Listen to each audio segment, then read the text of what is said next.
वासिम आज़मी साहब हमारे दरमियान में तशरीफ़ ला रहे हैं। हम उनका इस्तक़बाल कर रहे हैं और उनको दावत खिताब दे रहे हैं। आइए दोस्तों और साथियों,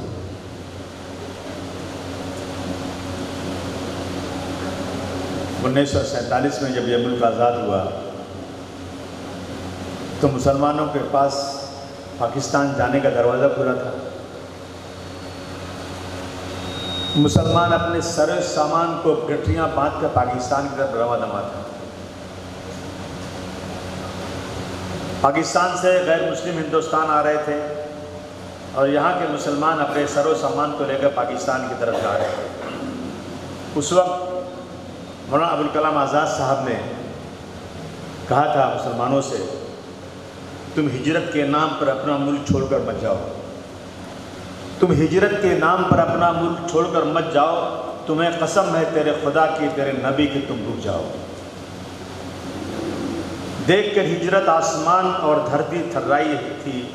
आओ देखो कुतुब मीनार की आंखें भी भर आई थी। दिल से खौफ कहाँ से आया तुम्हें, शहादत याद नहीं? आओ मेरे साथ रहो, तुम्हें हक देंगे कोई खैरात नहीं। काले बादल छट जाएंगे, सूरज तुम्हें पुकारेगा। वादा है फिर से, मुस्तकबिल हिंदुस्तान तुम्हारा है। हिंदुस्तान रुक गया था, मुसलमान रुक गया था।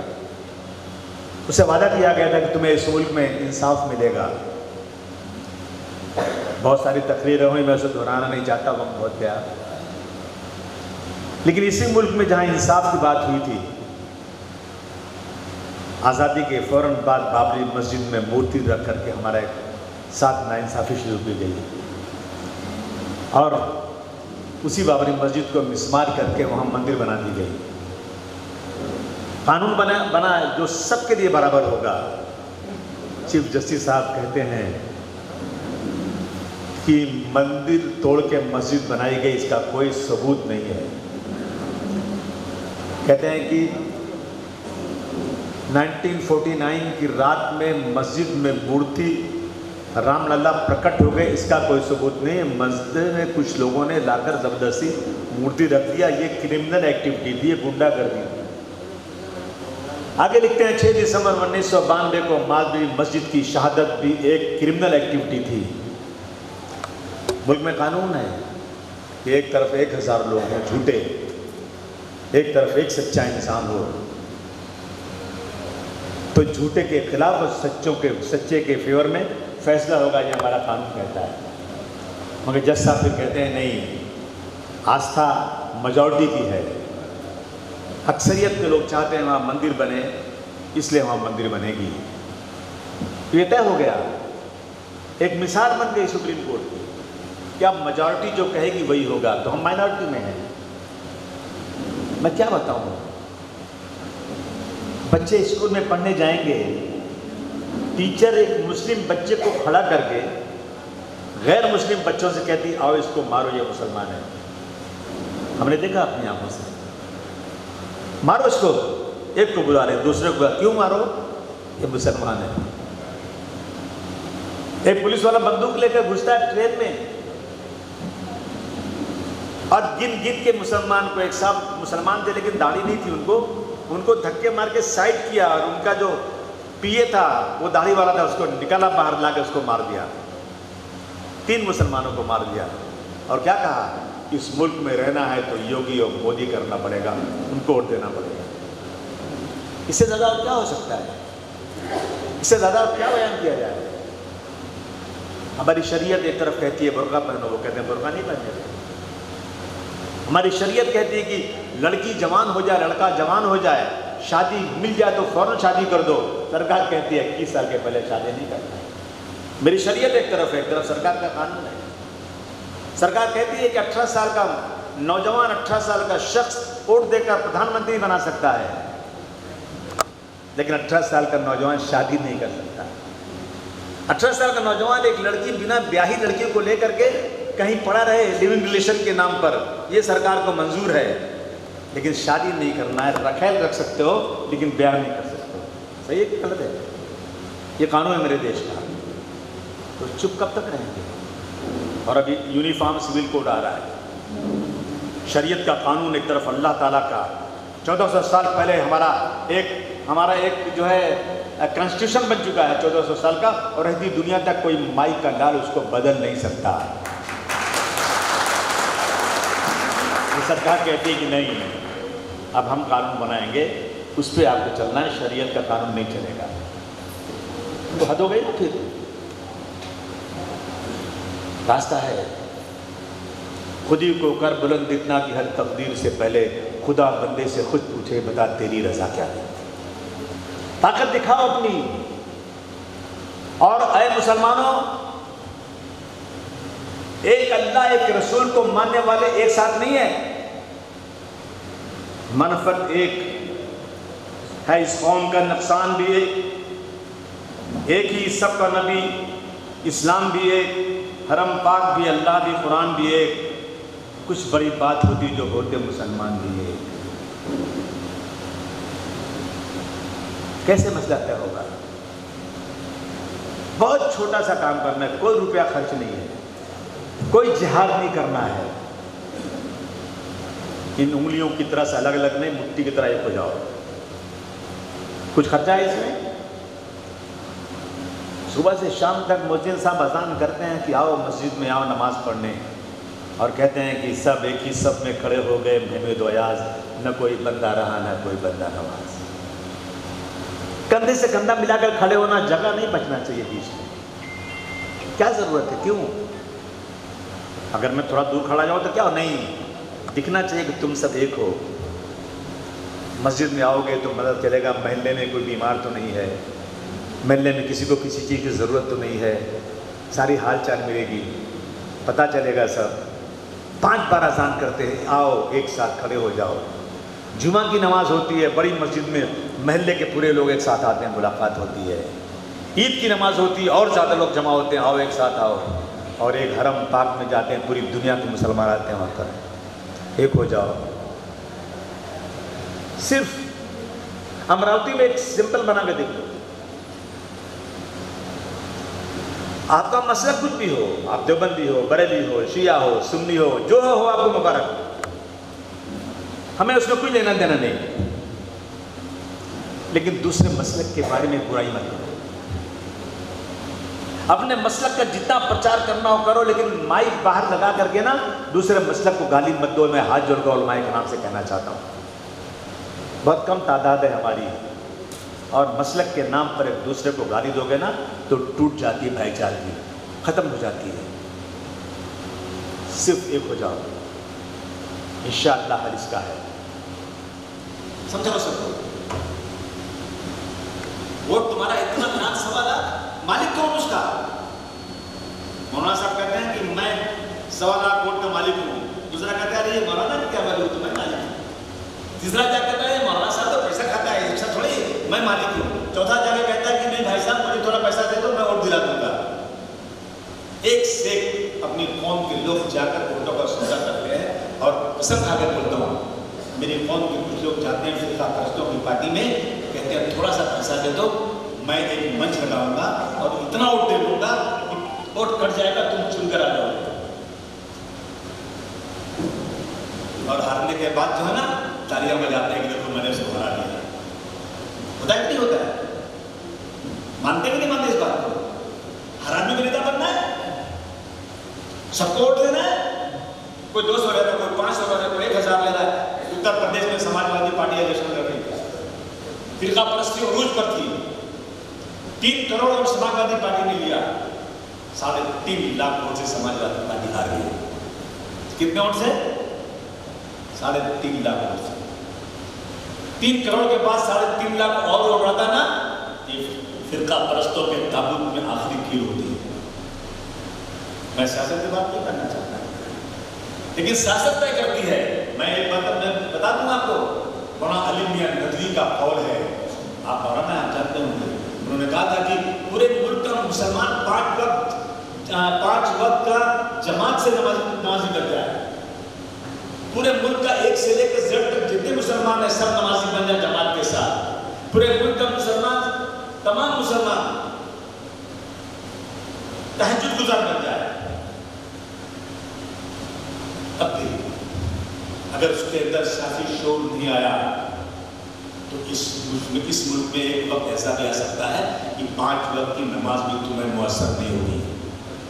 इसने कहा था, बहुत बड़े मुफक्किर इस्लाम, पूरी दुनिया में इनका नाम था, अरब मुल्कों से युद्ध, इतना बड़ा आलिम मैं समझता हूँ पैदा नहीं हुआ, उनका ये कौल था। और हम लोग एक को बुलाया स्टेज पे, दूसरा नाराज। कौम के लोग सबसे पीछे बैठना सीखो,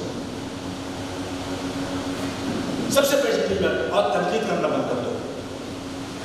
जो बात पसंद नहीं है ना, जाकर कान में कह दो मौलाना साहब या भाई साहब या जो भी है लीडर हैं, मुझे ये बात आपकी अच्छी नहीं लगती, मैं आपको ये इस्लाह करना चाहता हूँ, लेकिन माइक पर आकर कौम के लोगों के बारे में तनकीद बंद कर दो। आज जो कहना चाहता हूँ, बर्बादी हो रही है हमारे बच्चों को बुलाकर मारा जा रहा है। मदरसे जो मुल्क से मोहब्बत करने का सबक देते हैं, उन मदरसों को आतंकवादी का अड्डा कहा जा रहा है। कब तक बर्दाश्त करेंगे? कितना बर्दाश्त करेंगे? ताकत बनाओ। मैं ताकत कोई ऐसी नहीं बनाना चाहता हूं कि जो मुल्क के खिलाफ हो। मैं हिंदू भाइयों से कहा, मुझे खुशी नहीं है, सुन लीजिए, आप भी सुन लीजिए मेरे। हम 12% हैं, हमारे हिंदू भाई हमारे भाई हैं, उनके लिए अपनी जान देने को तैयार है। वो क्यों नहीं बात निकलते सरकार के खिलाफ? वो क्यों नहीं निकलते? बताइए आप अपने कि ये मुल्क में हम हिंदू और मुसलमान एकता के प्रचारक हैं। हम गंगा जमनी तहजीब सुनने के चाहते हैं। हिंदू और मुसलमान इस मुल्क में भाई भाई की तरह से सदियों से रहता है। ये फिरका परस्त लोग, तुम लोग कहां से आकर हमको बांटने के लिए? हम आपकी मुखालफत करते हैं, उसमें है कि मुसलमान नहीं जाए, सब हिंदू जाए। देखो क्या मजा बनता है। हम माइक में तो कहते हैं भाई साहब, लेकिन हम जमा होकर के सरकार के खिलाफ तमाम हिंदू एक बार जाकर ये बात नहीं कहते। कहना चाहिए, नहीं कहना चाहिए, निकलना चाहिए बाहर। इसलिए हम आपसे कहना चाहते हैं, आज एक हो जाए तो बन सकते हैं खुर्शीद मुबीन, वरना बिखरी हुई तारों से क्या बात बने। गुजारिश करना चाहता हूं सबसे, अपना नाम होटल लिस्ट में चेक करो, होटल लिस्ट में नाम चेक करो। ये मत इस चक्कर में मत रहो कि मेरा नाम है। तुम्हारा नाम उड़ा भी दिया गया होगा या उड़ाया जा सकता भी है। जब लिस्ट आती है तुरंत नाम चेक करो, नहीं है तो फौरन अपना नाम डलवाओ, नहीं तो केस फाइल करो मेरा नाम काट दिया गया है।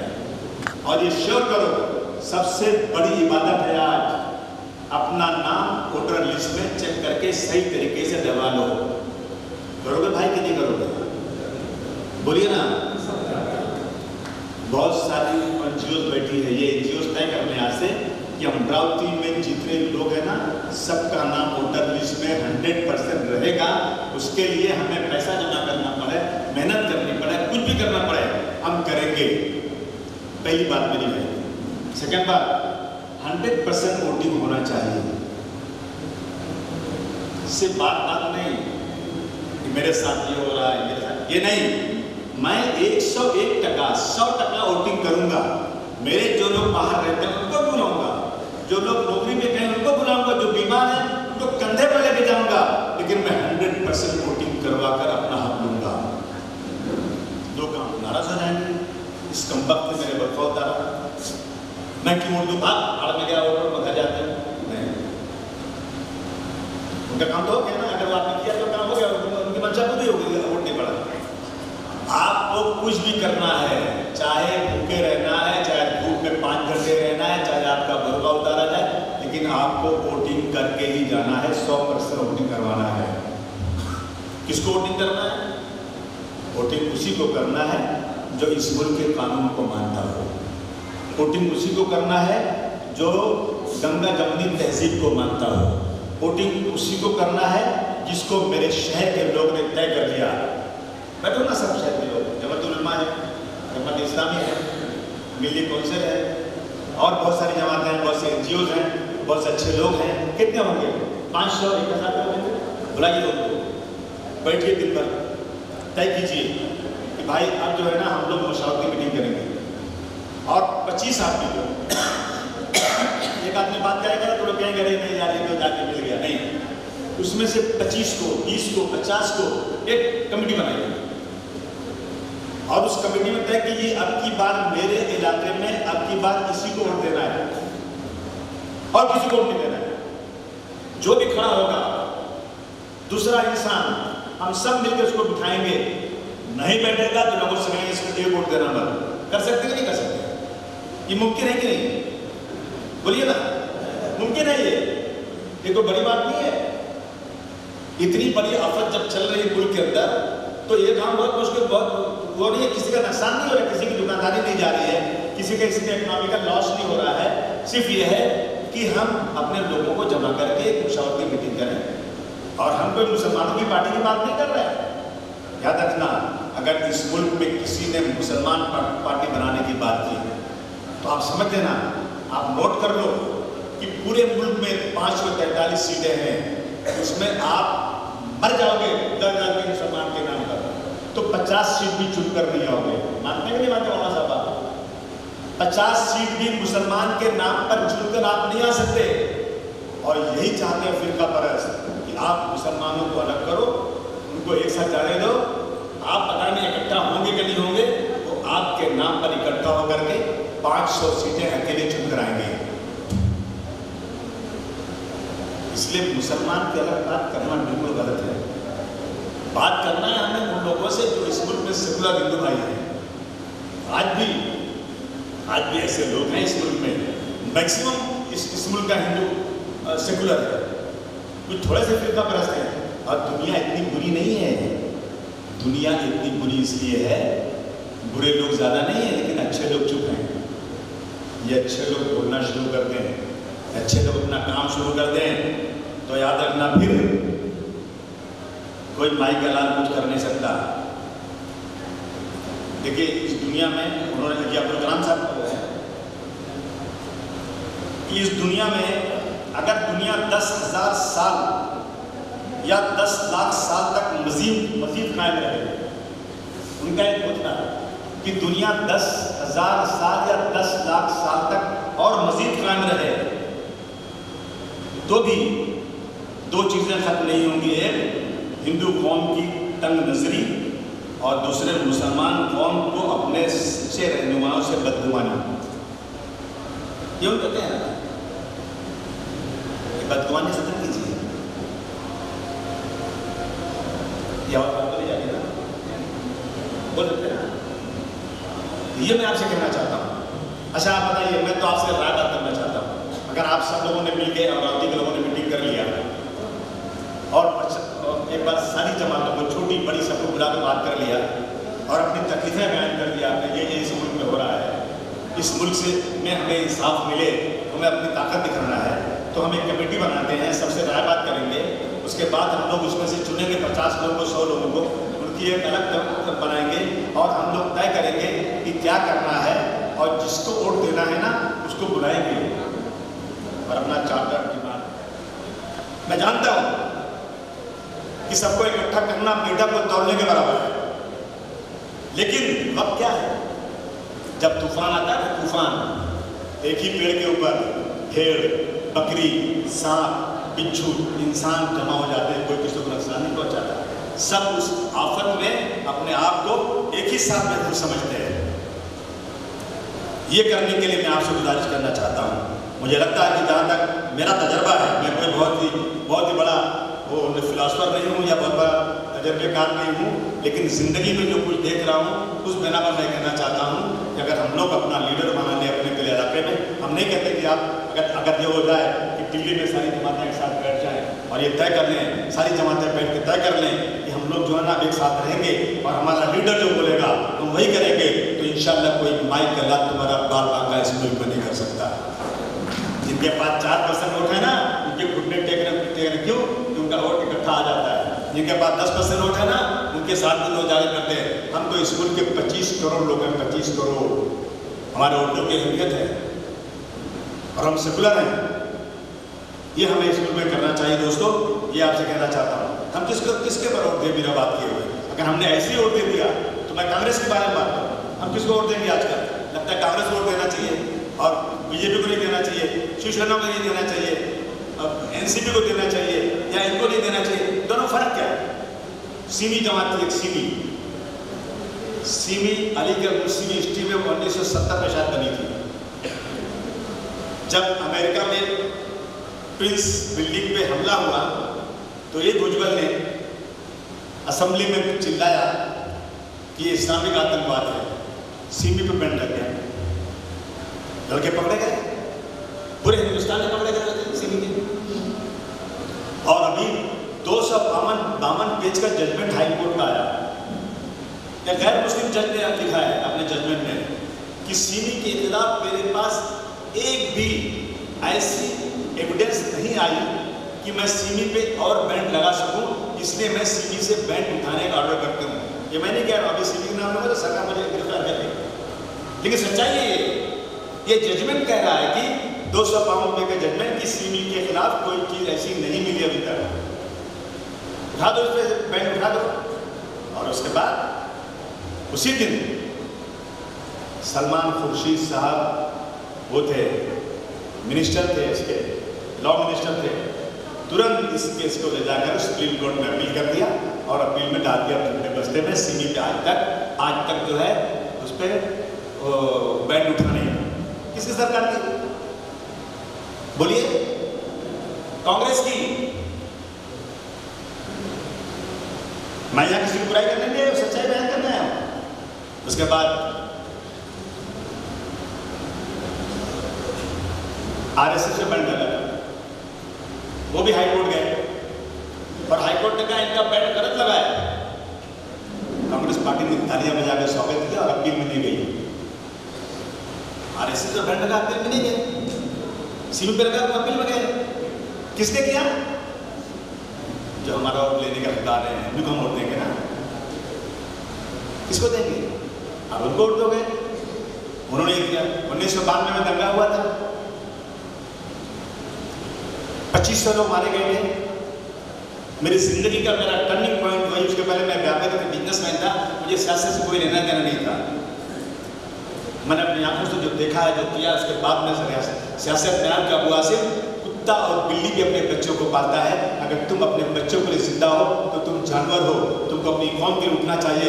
खुदा की कसम उस दिन से आज तक दौड़ रहा हूँ, आज तक पैर खराब है, लग रहा हूँ, बड़ा घास खिलाफ है, मेरे बाप बच्चे भी खिलाफ है, मेरी बीवी की दवाई करने नहीं आ सकते,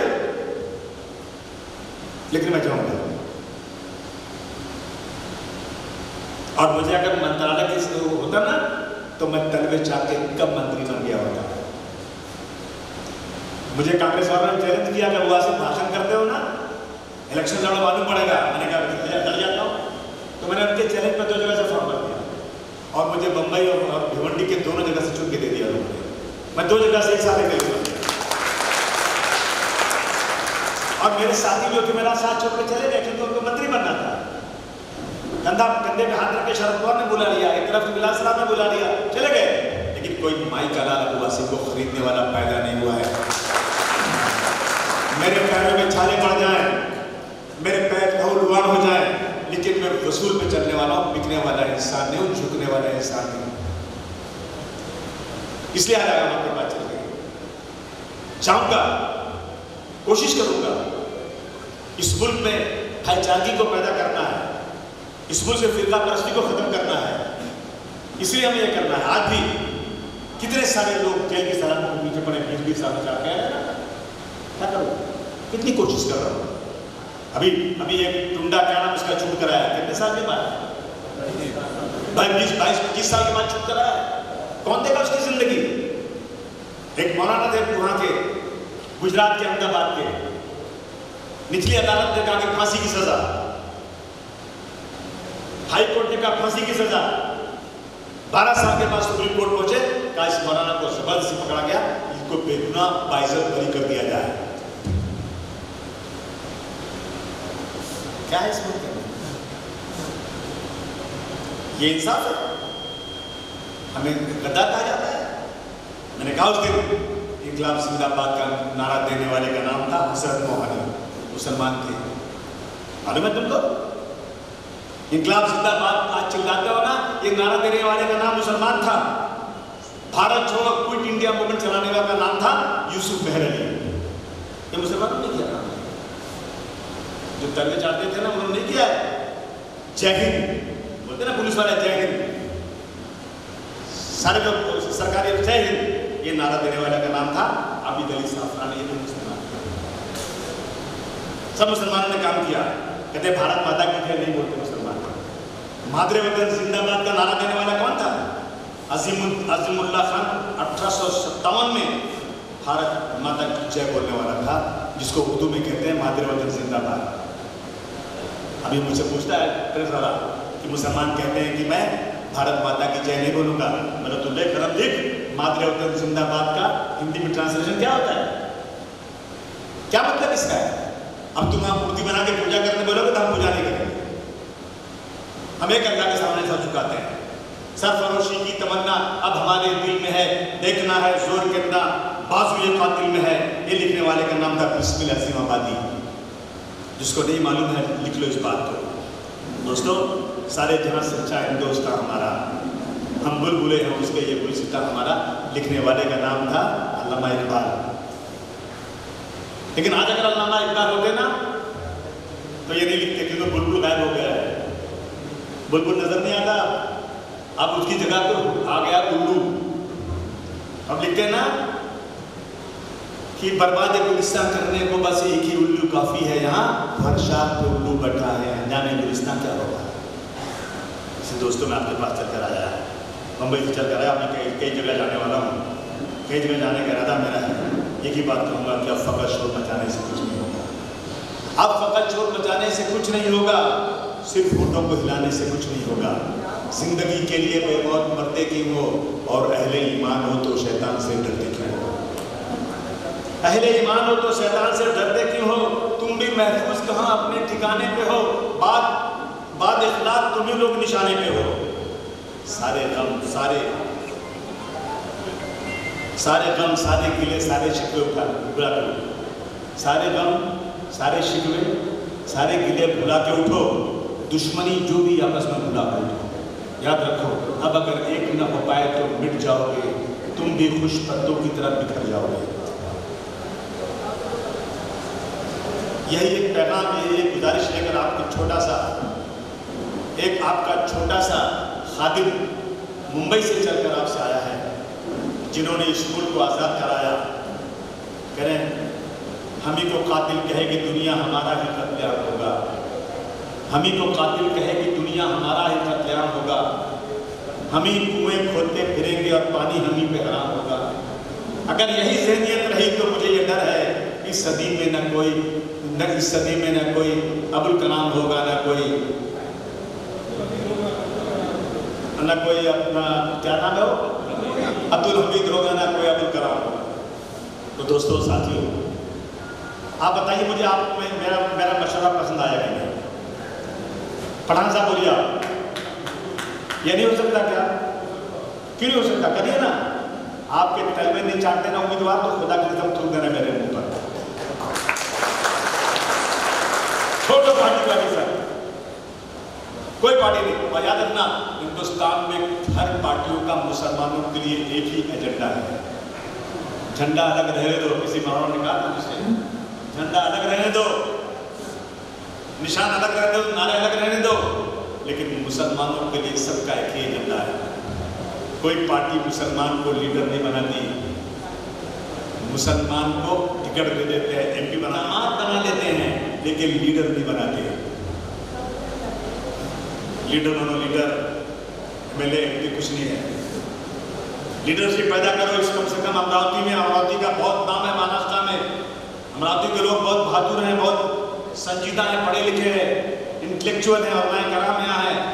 सब जमा हो जाओ एक साथ और तय कर लो कि अपनी बार 100% वोटिंग करेंगे और हमारा रहनुमा बनाएंगे। रहनुमा एक नहीं होगा, 50 आदमी होंगे, 100 आदमी होंगे। वो 100 सर जोड़ के बैठेंगे, एक दिन बैठेंगे, 2 दिन बैठेंगे, 3 दिन बैठेंगे, और जो 100 में 51 आदमी कहेगा वही बात मानेंगे। काम हो जाएगा इंशाअल्लाह। होगा कि नहीं होगा? मुझे हाथ उठा के बोलिए मेरी बात सही है कि गलत है? मौलाना मेरी बात सही है कि नहीं सही है? और क्या है आपके पास? अपने काबे की खुद हिफाजत करनी होगी। अब पीरों का लश्कर भी आने वाला, ये हालत है। यही कहने आपसे आए थे, यही गुजारिश करने आए थे। हमें पार्टी वार्टी से कोई मतलब नहीं है, पार्टी ठीक है, हम पार्टी की बात करेंगे, लेकिन बिना राजनीति के तो देश चलना नहीं। मैं जमीयतुल उलमा के सदर मौलाना अरशद मदनी साहब 5 लाख आदमी के मजमे में बैठे थे। 5 लाख आदमी के मजमे में मेरे बच्चे का लोग मुझे बुलाया, आपके पास दिखाया उन्होंने। मैंने कहा मौलाना 5 लाख मजमा क्या जबरदस्त, एकदम बिल्कुल सलाब की तरह आदमी बैठे हुए हैं, लेकिन एक गरीब को छुड़ाने के लिए हवलदार आपकी बात नहीं सुनता। आपको किसी एमएलए को पकड़ना पड़ता है, किसी एमपी को पकड़ना पड़ता है। आप एमएलए एमपी बनाइए, लीडर बनाइए जो आपके ऊपर आपके पास आए और आपका काम करके जाए, जब लीडरशिप पैदा हो। मैं बहुत काम करता, मैं वो नहीं कह रहा हूँ, माशाल्लाह बहुत काम हो रहा है, जान जान मिल जाता है, फिर पकड़ा जाता है, उसको छुड़ाने के लिए पैसे खर्चा करके लोगों को मदद करने के लिए बहुत काम हो रहा है हिंदुस्तान में। लेकिन कानून मुद्दा है पार्लियामेंट में, कानून मुद्दा है असेंबली में, वहाँ आपका नुमाइंदा होना चाहिए। अब वासिफ बहुत बोलते हैं, क्या कर देते हैं बोल के, खाली मीडिया में भेज देते हैं, ये बोला उसको कुछ फायदा नहीं है। इतना सर दे दो, वहाँ सर गिना जाता है, इतना सर दे दो कि कोई फिरका परस्त अपनी मर्जी से कानून ना बना नहीं पाए। और आजकल 145 नहीं चाहिए, यहाँ पर 10-15 बहुत काफ़ी है। पार्टनरशिप का ज़माना चल रहा है, भागीदारी का ज़माना चल रहा है आजकल। 10-15 अच्छे नौजवान आके मेरे साथ ना, तो मैं इनकी नानी याद दिलाऊंगा असेंबली के अंदर। मुझे ना तो पैसों की ज़रूरत है, ना तो किसी पद की ज़रूरत है। मैं इस मुल्क में किसी की मेहरबानी पर नहीं, बल्कि अल्लाह ताला की मेहरबानी पर रहता हूँ। मुझे किसी की मदद की ज़रूरत नहीं, मैं सिर्फ इंसाफ मांगता हूँ सरकारों से। यही कहना था आपसे। आपका बहुत बहुत शुक्रिया। खुदा हाफिज़।